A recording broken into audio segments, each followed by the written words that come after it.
Did you know that when you're on the road with limited data or Wi-Fi, you can still listen to the X-Zone Radio Show with Rob McConnell, The Science of Magic with Gwilda Wiyaka, X-1, Dimension X, Space Patrol, and every minute of the X-Zone Broadcast Network by calling 213-401-0080, courtesy of Audio Now.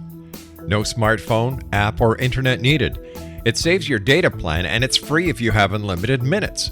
Call 213-401-0080 to listen on any phone, anytime, anywhere. Remember 213-401-0080 for the best of the paranormal, parapsychology, and sci-fi radio programming anywhere, 24/7, 365.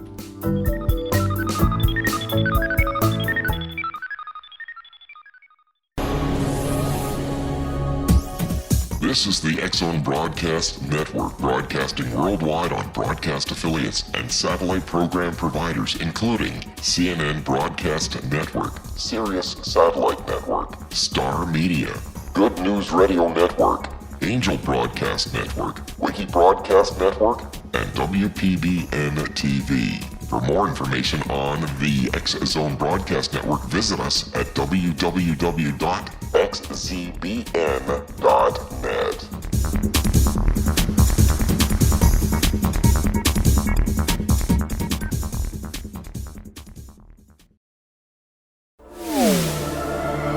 The X-Zone Radio Show with Rob McConnell is largely an opinion talk show. All opinions, comments, or statements of fact expressed by Rob McConnell's guests are strictly their own and are not to be construed as those of the X-Zone Radio Show or endorsed in any manner by Rob McConnell, Relmar McConnell Media Company, the X-Zone Broadcast Network, its affiliated networks, stations, employees, or advertisers.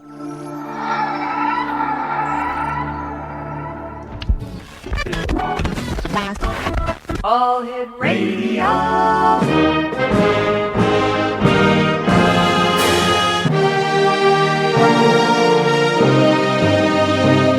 Welcome to the X-Zone, a place where fact is fiction and fiction is reality. Now, here's your host, Rob McConnell.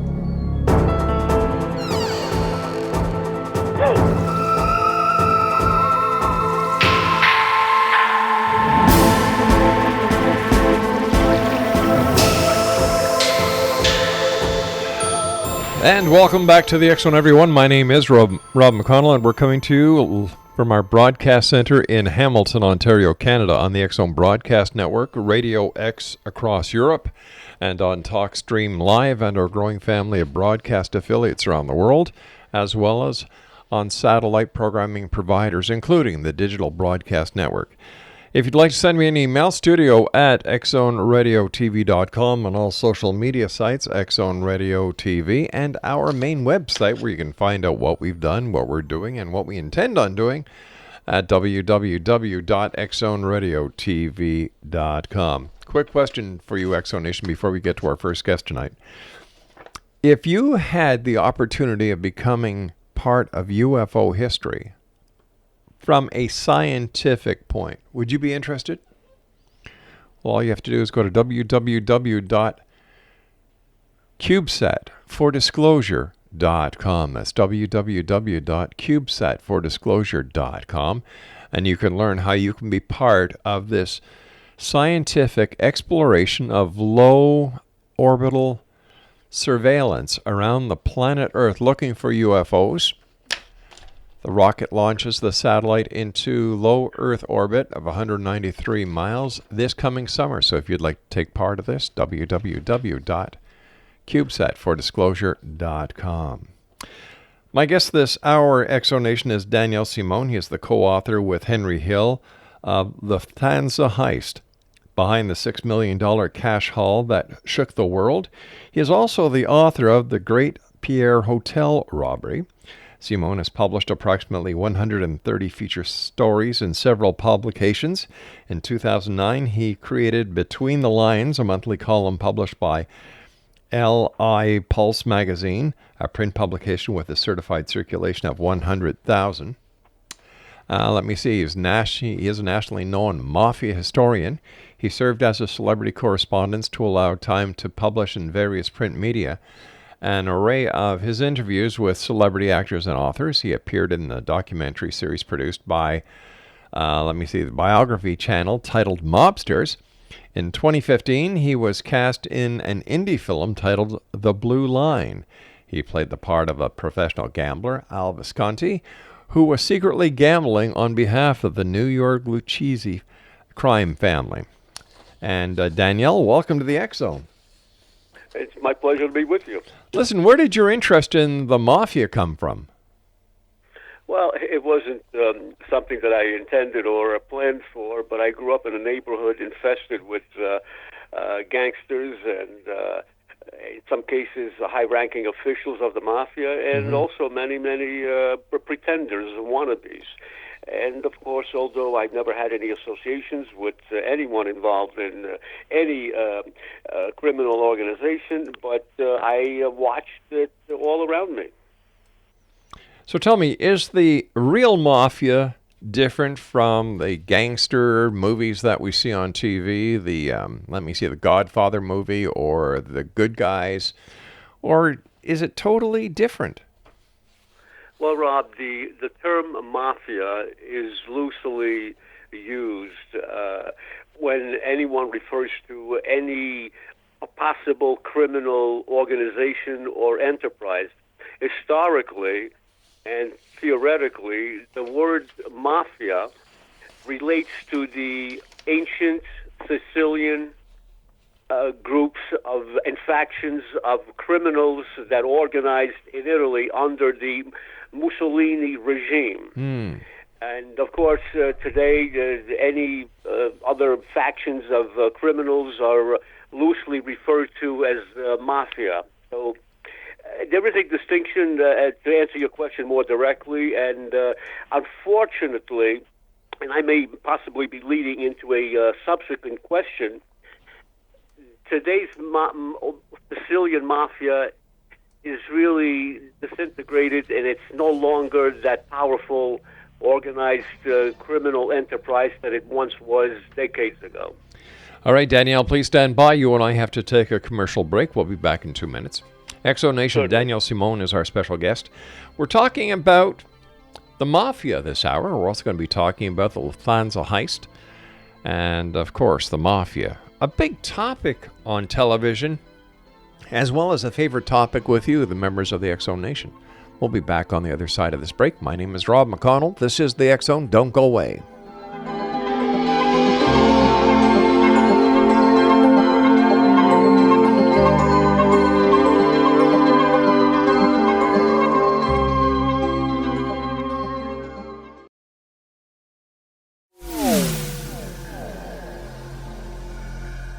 This is Kevin Randall. For nearly 30 years, I have been investigating the case of the Roswell UFO. I have interviewed hundreds of people and stood on the crash site. Now in Roswell in the 21st century, I have reviewed dozens of hours of audio and videotaped interviews, examined hundreds of files that relate to the crash, and have returned to Roswell in an attempt to put all that information into the proper perspective. For the first time in Roswell in the 21st century, I have made a dispassionate reevaluation of all that material and provide a new look at what happened. This is a book that clears away all the clutter that has hidden the truth for so long, strips away the various lies that surround the case, exposes the Air Force attempts at cover-up, and found a core of solid information that tells us all where the case stands today. Roswell in the 21st century will be available in just a few weeks. For more information, please visit my website at www.kevinrandall.blogspot.com.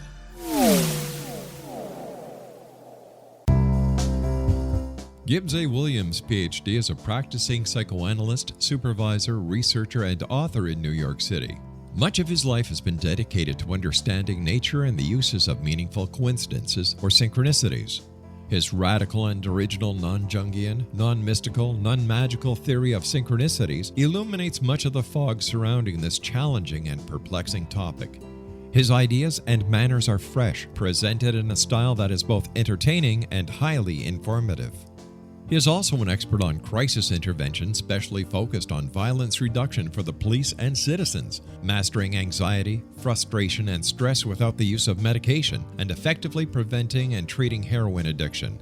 Dr. Williams can be contacted at his email address at gwwilliamsny11@aol.com or visit his website at www.drgibbswilliams.com.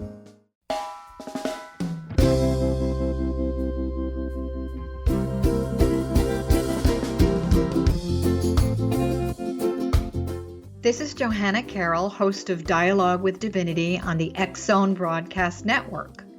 While walking along Kaanapali Beach in Maui this past year, I kept discovering all these shells and coral in the shape of hearts. My dialogue with Divinity was very simple.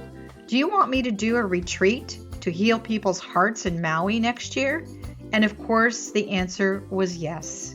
As a master spiritual teacher, I am offering you a neat retreat called Rise, May 8th through the 12th, 2017, and the chance of a lifetime to rest at a 5-star resort for 5 days and experience a spiritual renewal of your heart and soul. Kaanapali is one of the top 5 beaches in the world. This stunning resort has undergone a $40 million renovation. I walked the entire property, checked out the room choices on your behalf, and I must say it is stunning. Our conference room faces the ocean with sliding glass doors. Maui is known as Mother Maui because it is a soft, gentle, healing energy.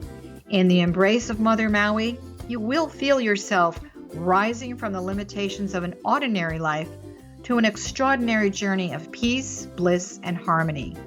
A greater sense of clarity. Our Rise retreat ignites renewal in the sacred elements of air, water, earth, fire, and wind. There's plenty of free time to enjoy all that Maui has to offer. A small deposit is required now to reserve your space, as this retreat, it will sell out. For more details, please go to johannacarroll.com and register today. Aloha, and I'll see you in mystical Maui.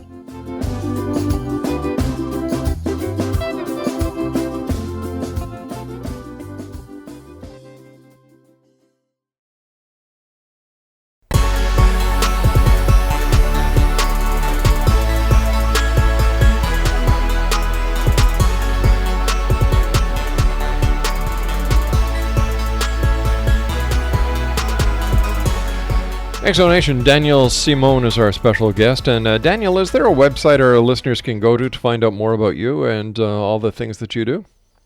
Yes, my website is danielsimone.net. All right, that's www.danielsimone.net. Can you take us back in time, Daniel, and tell us about the Lufthansa heist?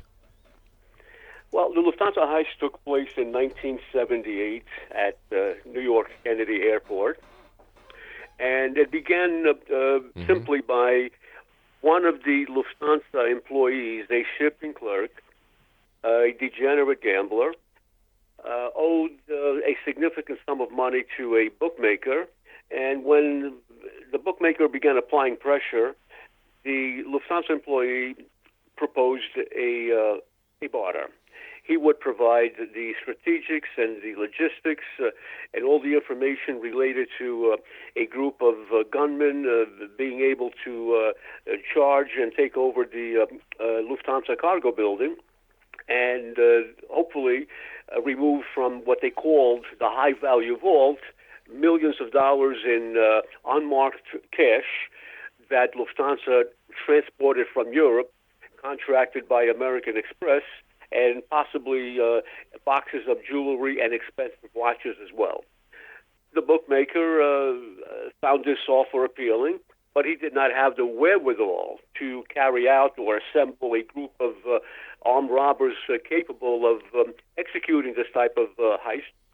And the bookmaker, an associate of Henry Hill, relayed this information to Henry Hill, and Henry Hill relayed it to their crew chief, so to speak, whose name was Jimmy the Gent Burke. The Gent was his nickname. And this is how the plan had been hatched. Jimmy Burke loved the idea. He certainly had the manpower capable of executing this type of robbery, and he assembled 6 gunmen, and they very, very quietly, very simply, without hurting anyone, forayed into the cargo building, the Lufthansa cargo building, at night at 3 o'clock in the morning. I guess corralled all the night employees, a staff of 9 people, and they forced at gunpoint the night foreman to disalarm and open this high-value vault where the cash and valuables were stored. They unloaded they emptied out the vault, loaded the packets of cash and jewelry into a getaway van, and they quietly drove out of the airport. Wow. And that's really all it took. How long did it take the authorities to finally nab these people and put an end to the investigation? Well, that's what's interesting, Rob. No one was really arrested and prosecuted except for the Lufthansa employee who had collaborated with the robbers. The others were not apprehended, were not interrogated. However, Jimmy Burke systematically murdered every one of them. What's the name of the movie with Robert De Niro, Ray Liotta, and who's the other guy? Joe Pesci? Yeah.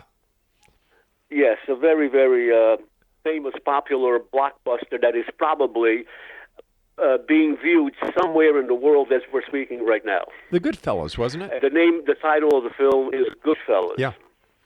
So was that film based on the actual Lufthansa heist? Vaguely and loosely, but it does allude to the Lufthansa heist, but does not provide in-depth details and descriptions of how the robbery had been planned, how it had been executed, and why the 13 individuals involved in the robbery were ultimately executed by Jimmy Burke. My book, which I co-wrote with the late Henry Hill was one of the brokers of the heist, as I mentioned earlier, right, is a full, detailed account written in a dramatic style, in a dramatic fashion, detailing all the facts about the robbery and the individuals who were involved in making it happen. So why do you think in today's society that the Mafia, the bad guys, the members of organized crime, the Cosa Nostra, and even the Sopranos are still part of current pop culture? The public has a fascination about the so-called Mafia gangster type. The Hollywood and the media has glamorized them, has glamorized their lifestyle, and for whatever reasons, not for whatever reason, but for those specific reasons, the public is entranced and fascinated by that element. How do the members of organized crime take to being glamorized by Hollywood and by the television audiences? Well, they're flattered by it, and of course they bask in it. But the fact of the matter is, Rob, is that the public does not know that only 1 or 2% of the whole of the membership of the Mafia are prosperous and successful. The 98% of the lowly soldier, we'll call it soldier for lack of a better term, have to grovel for a living. They hardly can support their families, are constantly in fear of either an imminent arrest or an impending assault by one of their own or possibly one of the rival families. So the glamorized life portrayed in the films or on TV is not at all an accurate portrayal of the majority, of how the majority of these individuals live in the course of their tenure with the mob, which ultimately either they wind up imprisoned or killed on the streets by one of their own, or as I said, by another rival family. Plus, I would imagine there is also turf war between the different types of gangs. You have the Italian Mafia, you have the Irish Mafia, you've got the street gangs like the Crips and so on. You know, all vying for a piece of the action. And as society grows and gets more complicated, I would imagine it's the original members of the traditional mafia in Cosa Nostra are finding it harder and harder to exist. Well, you're absolutely correct, Rob. But in the days of glory, more accurately, in the days of the mafia's glory days, their only competition were the Irish gangsters, namely the Westies. They were based on the west side of Manhattan, and that is the reason why they were named the Westies. And these new subsequent factions that have arisen, the Serbian gangsters, the Russian gangsters, the Albanians, for example, and as you well pointed out, the various American gangs such as the Crips and the Bloods, these are all new rivals, new competition. And for all practical intent and purpose, the traditional mafia has been fragmentized and is really not at all as powerful as it once was. In fact, it would be even safe for me to state that there really is no leadership in any one of the remaining mafia families at present. I would imagine with today's technology and law enforcement and crime fighting would be harder for the members of the traditional mafia or Cosa Nostra or even the street gangs to try and perpetrate the same kind of crimes that they used to. And I often wonder if the mafia is getting more involved in white-collar crime these days. You're absolutely correct on both counts. With the advent of new technology, the law enforcement agencies are far better equipped and can certainly are more formidable competitors in combating not only the mafia, any criminal enterprise. And also, you're absolutely correct in the sense that the remaining segments of the Sicilian mafia has now dedicated wholeheartedly to cyberspace criminalities and white-collar crimes. You know, violence is no longer a means of prospering or, for that matter, even punishing or defending themselves, because law enforcement agents are simply have the advantage because of the sophisticated technology available to them. You don't hear about organized crime as often now as you did going into the 60s and the 70s. Is this when the organized crime families decided to get away from the spotlight that was being put onto them by their methods of operation and decided to use a lower key but much more profitable way of committing crimes? Yes, that too has taken a toll on the membership of the traditional mafia. In fact, historically, any one high-ranking member who drew attention to himself, in the end, his tenure didn't last very long and was easily prosecuted and imprisoned for life, or, most unfortunately, one of their rivals or one of their own ranks had him murdered because of the attention that individual was drawing on the organization.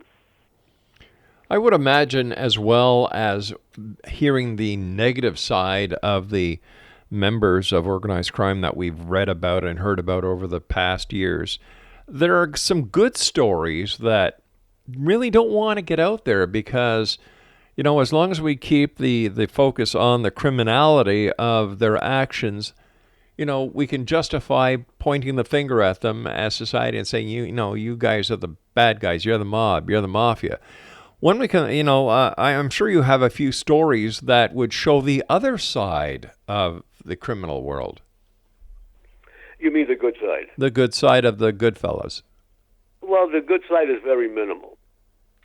Let's face it, these are ruthless, violent, irrational, greedy individuals who don't really know any methods of earning a legitimate living. And even if they did, they would opt not to, because crime is really what they've always hankered for and aspired to be. They aspire to be criminals. And of course, their good deeds are very, very limited. If one comes to mind, all right. What I'd like to do is I have John to Gotti. hold on here. I've got to take a commercial break. So when we come back, let's talk about the one good deed that comes to mind, and we'll try and I like to balance an interview, good and bad, evil, and the rest of it.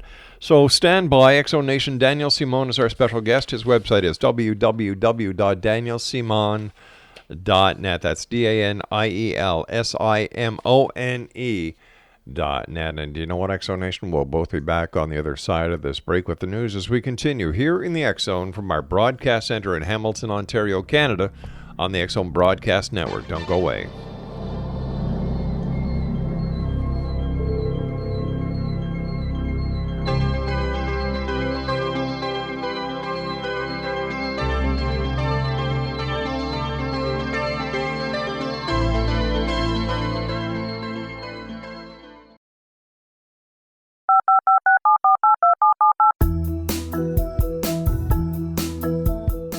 Did you know that when you're on the road with limited data or Wi-Fi, you can still listen to the X-Zone radio show with Rob McConnell, The Science of Magic with Gwilda Wiyaka, X-1, Dimension X, Space Patrol, and every minute of the X-Zone broadcast network by calling 213-401-0080, courtesy of Audio Now.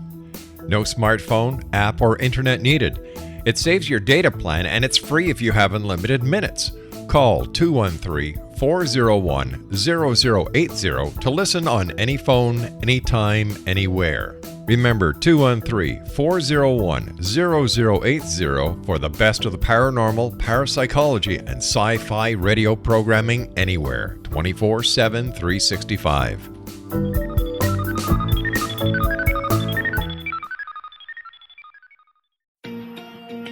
Wouldn't you love to know the secret to everything? Well then, meet Dr. Kimberly McGeorge and her cutting-edge breakthrough knowledge that combines science with possibility. Dr. Kimberly brings real-life answers and healing to those open to alternative solutions. She teaches solution-based programs and classes that will change all areas of your life forever. Specializing in conscious creation, intuitive readings, and energy medicine, you can rapidly shift health, relationships, business, and money and abundance challenges quickly. Receive her best-selling book, Secret to Everything, at no cost by going to secrettoeverything.com/X-Zone. That's right, transformation can start now. Just go to secrettoeverything.com/X-Zone and receive Dr. Kimberly's book for free.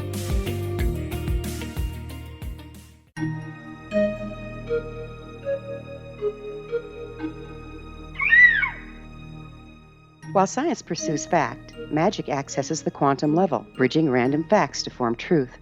As long as science and magic remain separate and polarized, the truth cannot be known. I'm Gwilda Wiyaka. Join me on the Science of Magic radio program, dedicated to unification and evolution of consciousness. During each episode, I'll be speaking with experienced and respected scientists and mystics.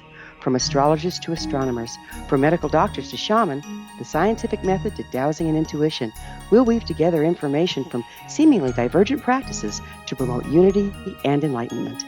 Join me, Gwilda Wiyaka, and the Science of Magic right here on the Mutual Broadcast Network. For more information, visit www.thescienceofmagic.net.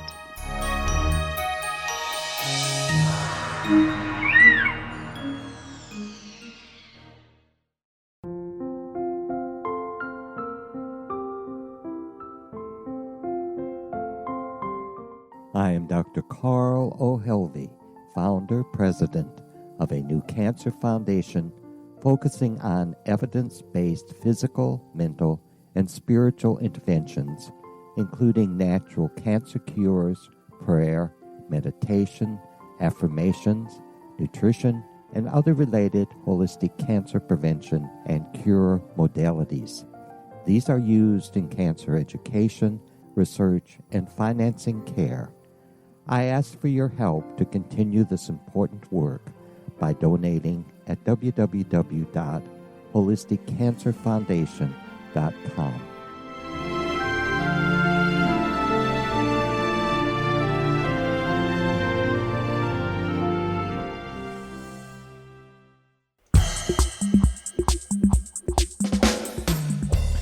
Welcome back. This is the X-Zone. I am Rob McConnell coming to you from our broadcast center in Hamilton, Ontario, Canada on the X-Zone Broadcast Network. My guest this hour, Daniel Simone. We're talking about crime. We're talking about the Cosa Nostra. We're talking about the Mafia. And we're talking about his book, Lufthansa Heist, Behind the $6 Million Cash Haul That Shook the World, which he wrote with Henry Hill. His website is www.danielsimone.net. Before we went to the break, Danielle, we were talking about the good, the bad, and the ugly. And tell me the story about the one good story that shows good deeds that you were just starting to talk about with John Gotti when we went to the commercial break. Yes, John Gotti was of course, as ruthless as any other mafia gangster. Mm-hmm. But he cared more about his image and being loved by anyone who knew him, and even those who did not know him, than his earnings, than his capacity or his potential for earning. And what he did, which was a good deed, I guess it can be categorized as a good deed, mm-hmm. He lived in an area on Long Island called Howard Beach, which is populated by a density of gangsters and the likes of John Gotti. And every 4th of July, traditionally, John Gotti sponsored and hosted a 4th of July fireworks extravaganza and a barbecue, mm-hmm. and entertainment, professional entertainment that he would hire and pay for. And this he did for approximately 22 years until the very last year when he was finally arrested and imprisoned. And the other good deed that John Gotti would do from time to time, if a widow, for example, was in dire financial needs and had the courage to approach John Gotti with her problems and woes, John Gotti would readily put his hands in his pocket, pull out a wad of $3,000, $4,000, $5,000 bills, and hand it to her. Wow! And he's been known to do this on numerous occasions. But aside from these deeds that John Gotti himself was known for, I can't recall any other good deeds by anyone else.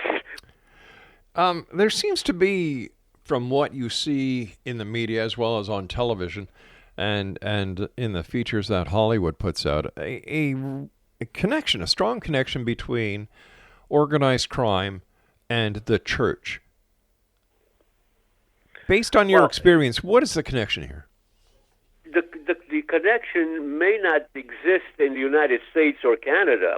That is the connection between the mafia and the church. But in Sicily, where the mafia originated, where the mafia, I guess, is headquartered or mm-hmm. was headquartered, a mafia-made man. A made man is an official member of a high-ranking member of the mafia.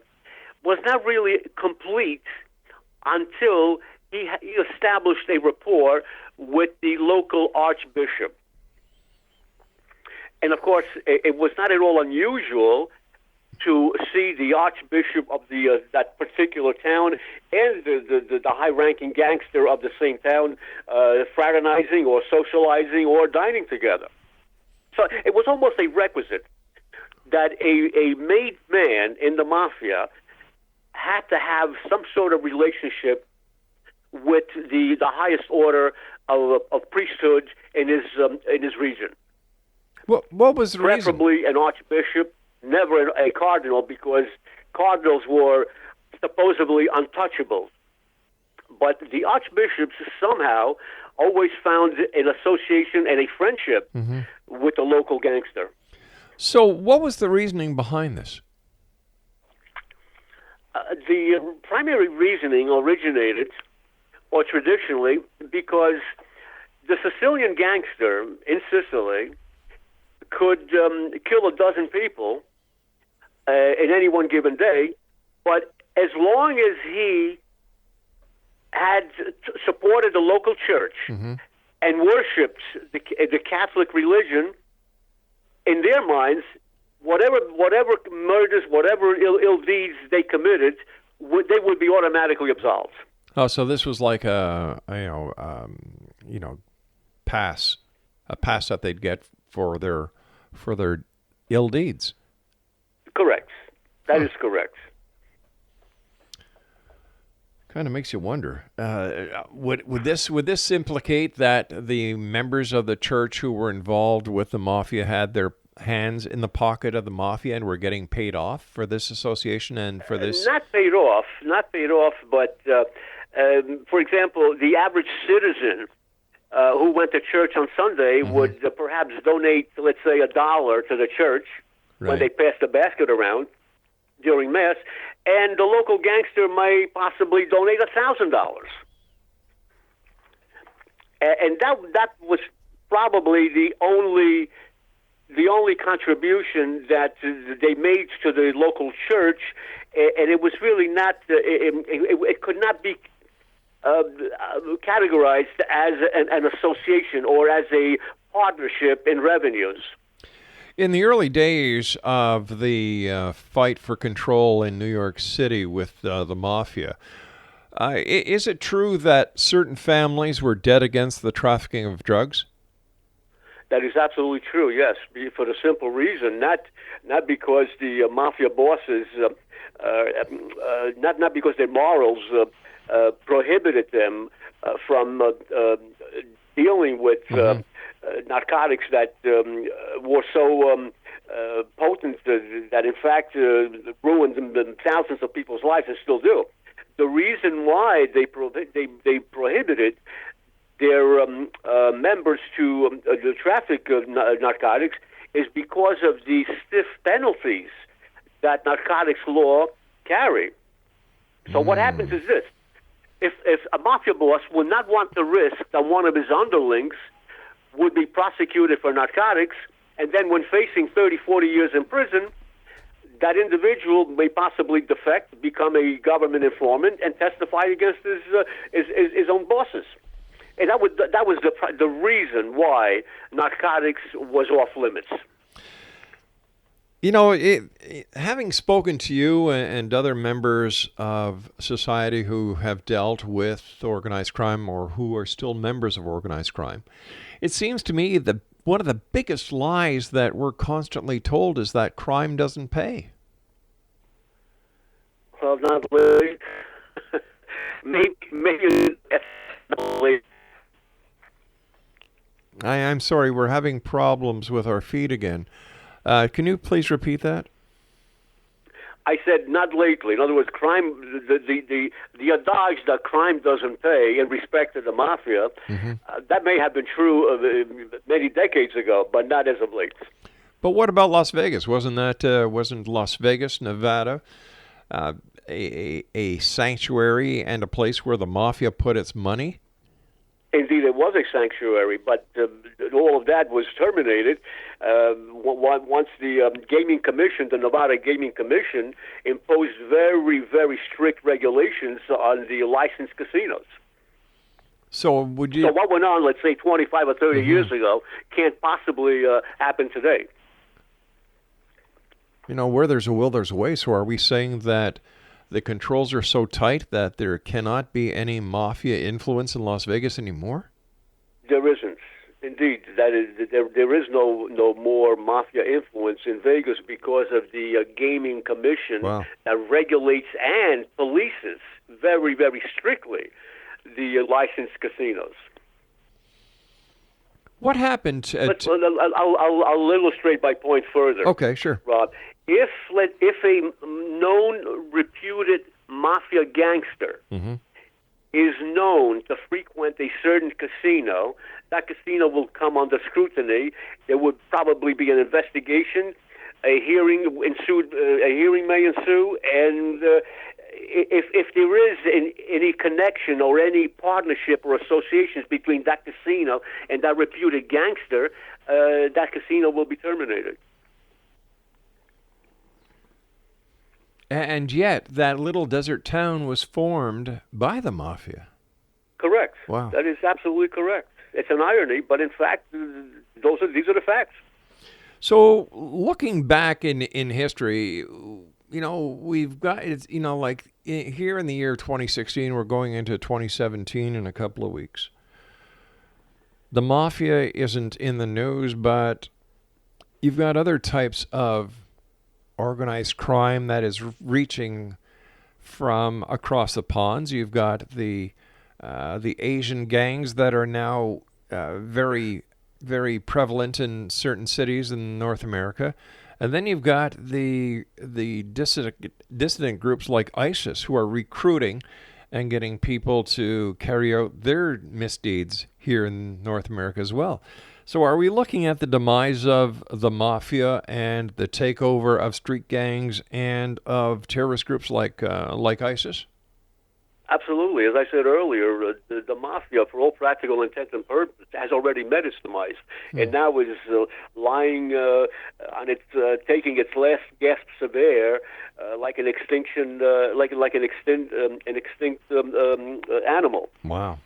So, for all practical intent and purpose, yes, the Mafia has been stopped, and whatever remnants are left have no organized leadership or and do not wield any power. Based on your experience and your expertise as a Mafia historian, what was the blow to the Achilles heel of the Mafia? Several factors.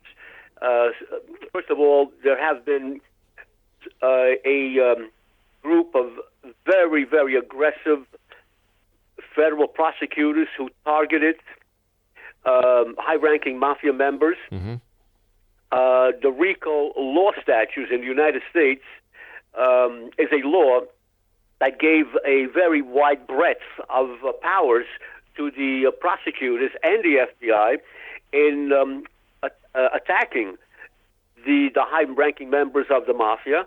So that in itself was one of the major factors that slowed down the Mafia's snowballing machine. And of course, the rival factions that have arisen since, as you pointed out, the Serbians, the Russians, the Asians, and the burgeoning of the street gangs competing against the Mafia, that also has been another contributing factor. And as we spoke earlier, the sophisticated technology that the government has available to in order to surveil and be able to detect where the pockets of crimes were. All of those factors together as a whole combines to truncate and decapitate the Mafia. All right, Danielle, please stand by. You and I have to take our final break for this hour. Exonation, Daniel Simone is our special guest. www.danielsimone.net is his website. And he, along with Henry Hill, are the authors of the Lufthansa Heist, behind the $6 million cash haul that shook the world. This is the X Zone. I am Rob McConnell. We're coming to you from our broadcast center in Hamilton, Ontario, Canada, right here on the X Zone Broadcast Network. We'll be back after these short messages. Don't go away.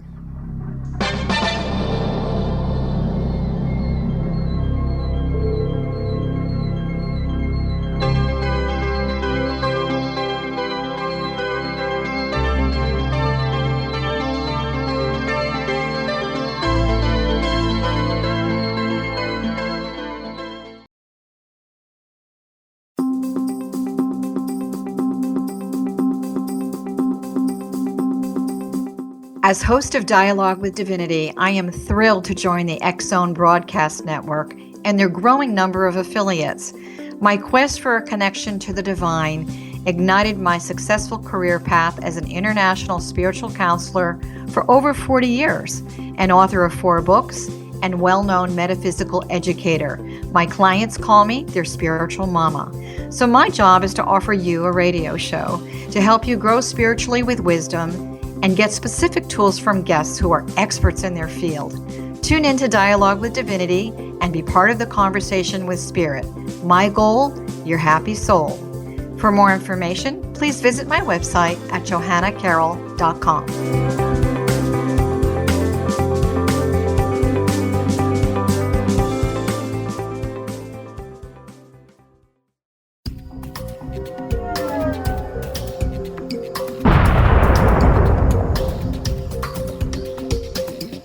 Coming soon to the X-Zone Broadcast Network is A Different Perspective with me, Kevin Randall, as your host. We'll be taking a close look at what is happening in the world of UFOs today with side trips into the paranormal. Guests will range from those who are household names to those who have a different perspective on a variety of topics. No topic will be taboo, but there will be tough questions asked as we all search for the truth about UFOs, the paranormal, and those things that excite us. Sometimes we'll agree with a guest and sometimes we won't, but we'll try to keep the program topical. For those of you who would like to read, be sure to visit www.kevinrandall.blogspot.com and remember to listen to the other fine programs on the X-Zone Broadcast Network at www.xzbn.net.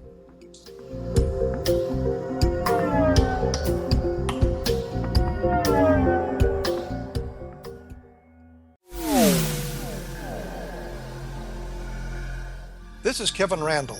For nearly 30 years, I have been investigating the case of the Roswell UFO. I have interviewed hundreds of people and stood on the crash site. Now in Roswell in the 21st century, I have reviewed dozens of hours of audio and videotaped interviews, examined hundreds of files that relate to the crash, and have returned to Roswell in an attempt to put all that information into the proper perspective. For the first time in Roswell in the 21st century, I have made a dispassionate reevaluation of all that material and provide a new look at what happened. This is a book that clears away all the clutter that has hidden the truth for so long, strips away the various lies that surround the case, exposes the Air Force attempts at cover-up, and found a core of solid information that tells us all where the case stands today. Roswell in the 21st century will be available in just a few weeks. For more information, please visit my website at www.kevinrandall.blogspot.com.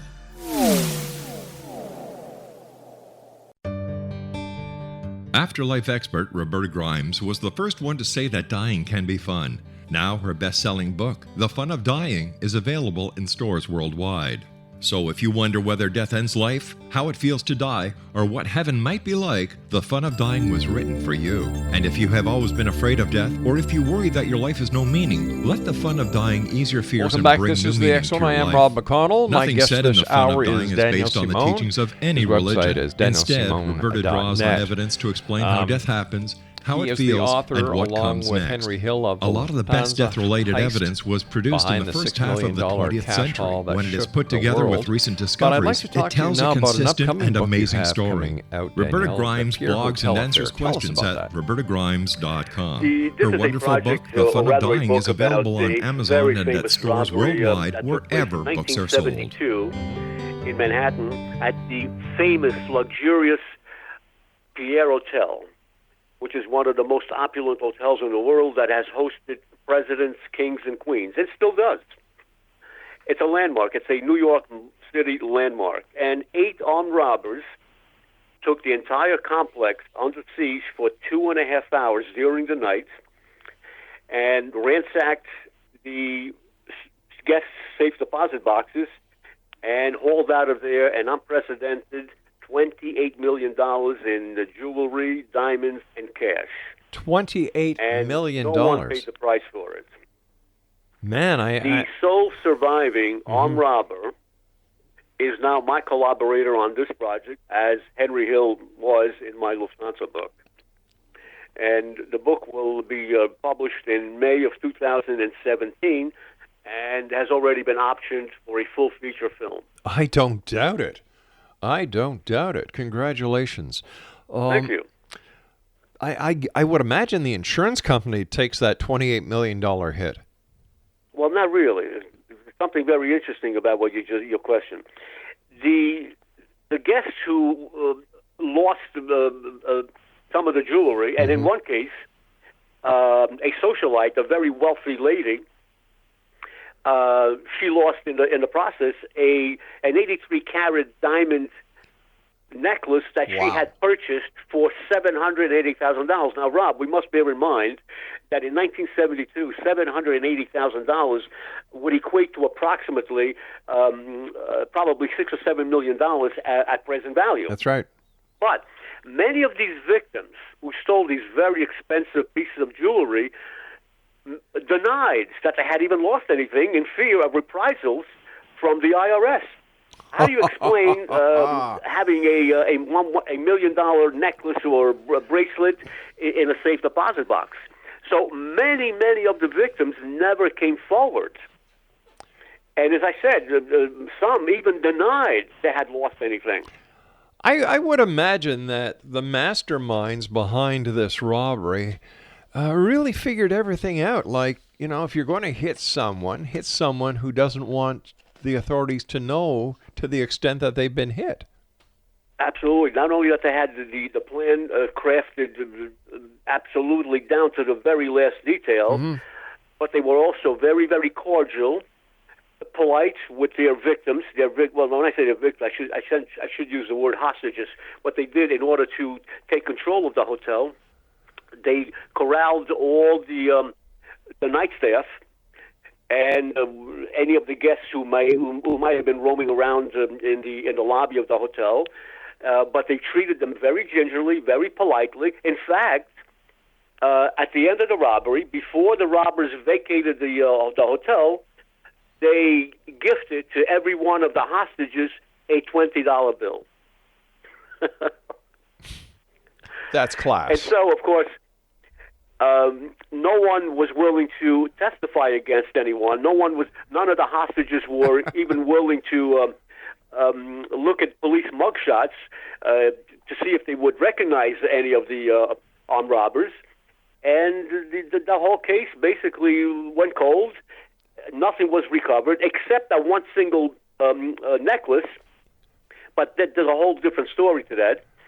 But for the most part, the rest of the haul, as I said, equated to approximately $28 million, was never recovered. And interestingly, two of these masterminds were the same individuals who planned and robbed the Italian actress Sophia Loren a year earlier. Unbelievable. So nothing except the one necklace has been recovered. And how about any arrests? There were two arrests. The two masterminds were arrested on suspicion, but their backers, who was a couple of the Lucchese family, funneled a $250,000 bribe to the presiding judge, and consequently the judge allowed them to plead guilty to a minor offense, and that was the end of the case. Remember I said, big misconception, crime doesn't pay? $28 million, and you get a slap on the wrist. Yes, but again, Rob, this happened 40 years ago.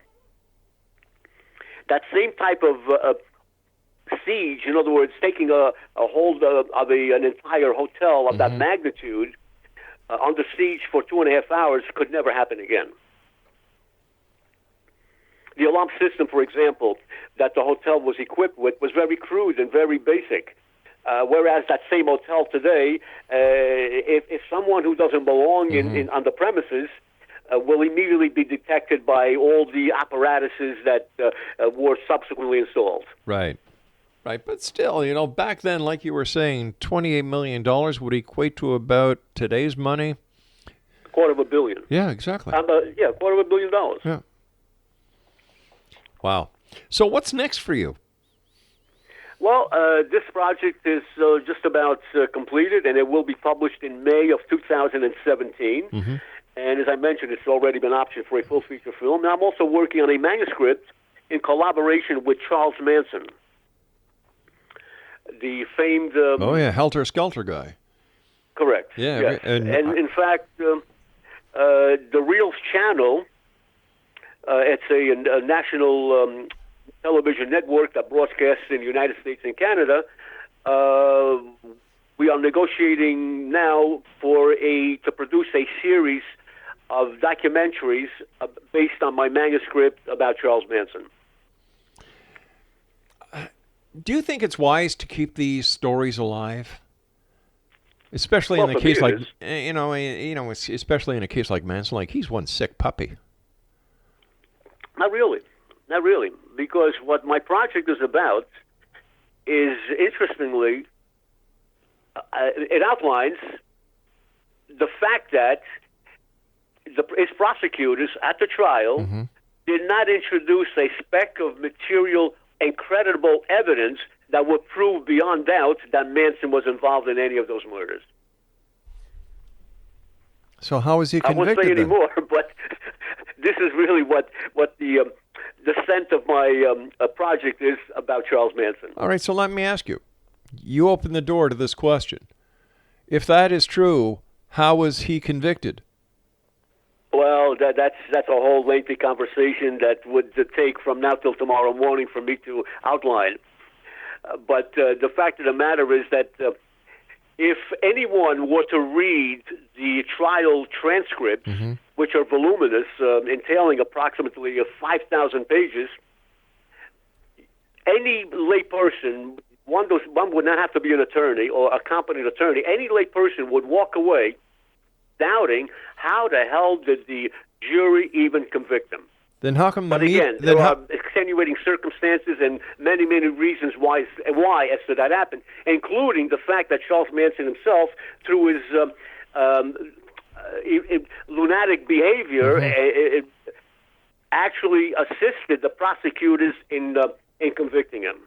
And the fact that Charles Manson, in the beginning of the proceedings, was not represented by legal counsel because he refused to be represented. Had he been represented by any attorney worth his salt, by filing what is known in the state of California a 995 motion, the murder indictments against him would have been dismissed on the basis that there was no probable cause and no evidence to support those indictments. How come the media... Wait a sec here.